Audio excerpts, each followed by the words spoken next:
Hey guys, what's going on? This is Pants R Dragon, and today we'll be doing a video on dynamic queue versus solo queue, and just my opinions on it, what I feel the pros and cons for each queue are, looking from both sides of the perspective, that sort of thing. And also big thanks to Pro Guides. I highly recommend checking them out at ProGuides.com as you play your ranked games this season. Now there may be some other videos you've seen already about this subject, but my opinion might be a little bit more skewed and different because, well, the Master and Challenger community is quite small, and so when that happens with two types of different queues, you will get different feedback and results coming from the big communities versus the small communities. So yeah, basically my opinion might be very different from other videos you may have seen. Anyways, with all that being said, let's get started.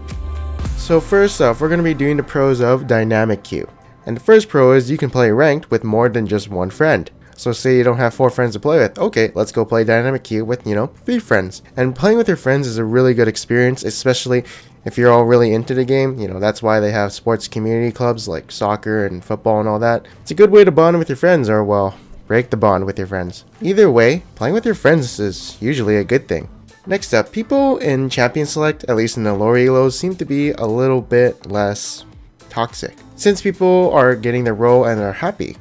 And I'd say that's a really good thing for the majority of the league community. That means there's going to be less assholes in your solo queue, you're going to get less frustrated and annoyed, and the experience for queuing for ranked is better. Unfortunately, this doesn't really help high elo and masters and challengers because, well, the community is not really that toxic, and everyone's kind of always like, okay, if I don't get my role, well, I'll play a second role, and they don't really complain, so it doesn't really affect, the high elo community. It just affects, like people in bronze, platinum, silver, and gold, and even diamond. But of course, it is for the bigger community, so it's kind of a good thing. But my perspective and opinions is coming from, the smaller community. The next good thing about dynamic queue is since you have a primary role and a secondary role to choose from, this means your skill is tested on your 2 roles that you choose from. So that means if you get really high up in the ladder and you're like a mid and, jungle player, it means you're probably a really good mid laner and a jungler. And another good thing about this is you don't have to waste your time queuing up for a game and then all of a sudden getting top lane, which is something you don't want to play and get better at. And so basically what ends up happening is you don't waste your time, if of course you're kind of looking at it from that perspective. And the next pro is Champion Select is faster because, well, it forces you to click the lock-in button and ban a champion, because if you don't, well, it kicks you out of the game. So people are kind of learning that and just being like, okay, gotta lock in ASAP, and then they can like alt tab and do whatever after. And also in Champion Select, the power between everyone is equally dispersed, since banning a champion will go to players 3, 4, and 5, while players 1 and 2 will get first pick and second pick. And so basically everyone can be involved in the Champion Select, and making everyone a little bit more involved. I also like at the beginning of the game how you can hover over a champion and decide who you kind of want to play. Of course, this could be implemented in solo queue too, but they're definitely trying to emphasize dynamic queue. But that's where my perspective of pros for dynamic queue ends, and I have a long list of cons for dynamic queue and why I don't like it. Okay, so first off, every time I fill a secondary, I always get support. And as you guys know, my primary is jungle. I've already played 8 games in dynamic queue, and only 3 out of 8 games were jungle. Well, 4 of the games were jungle, but one of the games I actually had to ask politely to someone if I could take jungle, and well, he gave me it. Even though I was considered a top laner according to dynamic queue. But yeah, it was pretty stupid. I didn't really get my primary role as much as I wanted. And basically what I'm saying is, if you ever pick Phil, you're basically picking support. If you ever have support as your secondary, well, basically make that your primary.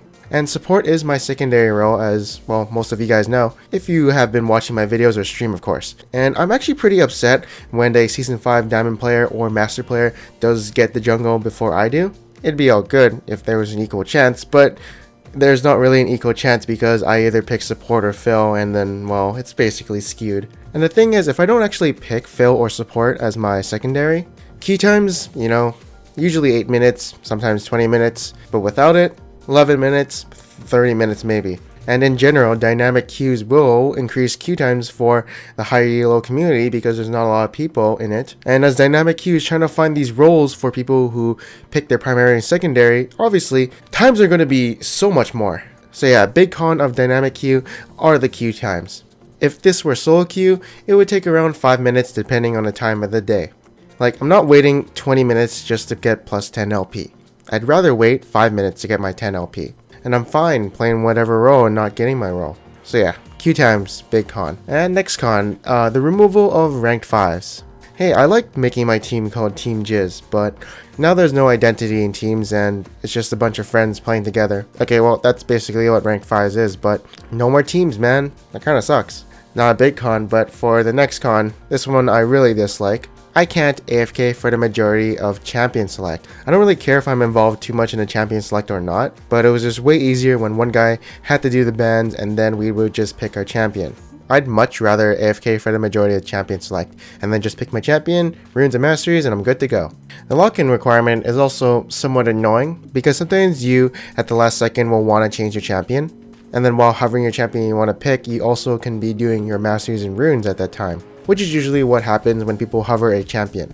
Or, you know, they probably just AFK after they do that. But I guess after locking in your champion, obviously you can do the runes and masteries, but sometimes I feel like time is a little bit limited. And next up, we're going to be talking about one of the biggest cons, maybe talking throughout the community. Dynamic queue will be a joke because you can have a 5-man LCS team and wreck everyone and be at the number 1 to 5 spot of the ladder. So you can have like TSM, 5-man pre-mating every game. Yes, they will match up with other 5 pre-mates, but eventually they would probably get the number 1 to 5 spot. And essentially the best players for Dynamic Queue will be a team of pre-mates because they'll basically be on communications. They have really good synergy with each other, and yeah, it'll be hard for like, you know, that one solo queue player to get to the top of the ladder since, well, he doesn't have any partner in crimes. And another con that is related to this point is, say you have a 4-man pre-mate and you're that one solo queue player. You're probably going to be left out of their communication because they'll probably be on voice comms. The other team probably has a 4-man pre-made too, but the solo queue players, they're basically gambling because it's basically whichever team has a better 4-man pre-made. So I don't think the influence of the solo queue player will be that much as the other 4-man pre-mades. So in that way, it's somewhat stupid. Next up, Riot is trying to enforce dynamic queue by putting out solo queue later. The reason they're doing this is because a lot of people will side with solo queue, so obviously dynamic queue would be left behind, and just for a small majority of players who are interested in that idea. But it's still weird to me because no one really asked for dynamic queue, no one was really complaining about solo queue except, you know, team always holding me black, one person's feeding, blah blah blah, you know, that kind of stuff. And that is my list for cons for dynamic queue. Next up, we'll be doing the pros for solo queue. And first off, overall, I have an equal chance of getting jungle or my other fill role because of the pick order, so I won't be getting support every time. Queue times are shorter because it's not trying to put people who want their certain role with each other. It'll just be like 5 players versus 5 players, so, you know, queue time's shorter, yeah. And then next off, it kind of shows your game knowledge because if you can't really adapt to other roles, it just shows how much you lack in overall game knowledge and not just one role. So I'd say solo queue bases your skill off your overall game knowledge. And solo queue is also better if, well, you have no friends. I don't play with anyone and I don't have no friends, so it's better for me. And you also have an equal chance as everybody else as getting your primary role because of how pick order is randomized, so it is balanced. And I would say this is where elo matters because it shows your individual knowledge of the overall game. As with dynamic queue, it basically shows which 3-man pre-made or 4-man pre-made or 5-man pre-made is better. And say a team is trying to recruit players, well, they'll just get a bunch of dynamic queue players who might not have the best mechanics but are really good with their pre-made team.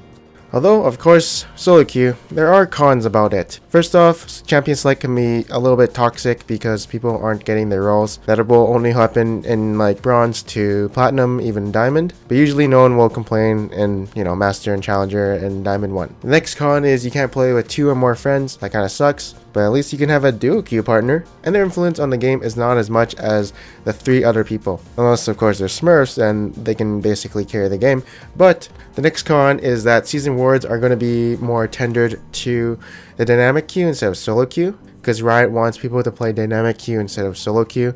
So you might not get your skin or border at the end of the season, but they might change it if a lot more people are playing solo queue than dynamic queue. And that is it for the solo queue cons. And finally, my conclusion of this topic.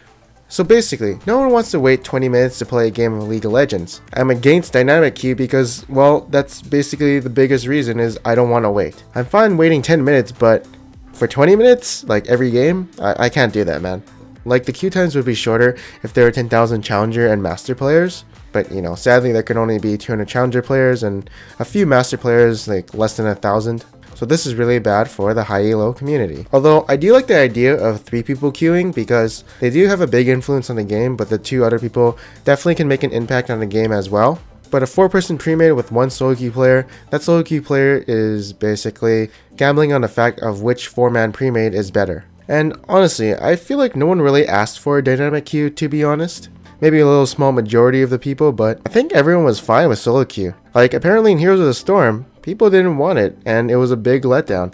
In CSGO, at least they have voice communication. And yeah, I forgot to actually mention this in the video, but in one of my games, we had me, Hashinshin, Best Riven NA, I'm a Cutie Pie, and some mid laner, and Best Riven NA was top, and Hashinshin had his secondary as jungle, and then my secondary was support, so I failed as support, but I wasn't really paying attention to the champion select. We all know Hashinshin is a top laner, and I'm a jungler. There would have been a better percent chance of winning if I were the jungler, and he was playing support. Obviously, if I know sooner, I would be like, yo, could I take jungle? And he would give it to me, and then he would play support. And this is just a really small problem that can easily be fixed, you know, just by asking the other player. But according to Dynamic Queue, this is probably the best way we're probably going to win. So yeah, that is the end of my little rant or comparison with the two. I hope you guys enjoyed this video because, well, it's definitely a long one. It's definitely not like my other videos for sure, but I feel very strong about my opinion, and I just want to kind of give it out to you guys. And yeah, let me know in the comments below on what you guys think about dynamic queue versus solo queue. I really want to know what your opinions are, like, are you for it, are you against it, etc. And make sure to leave a like if you did like this video. Anyways, I am Panzer Dragon, and I'll see you guys next time.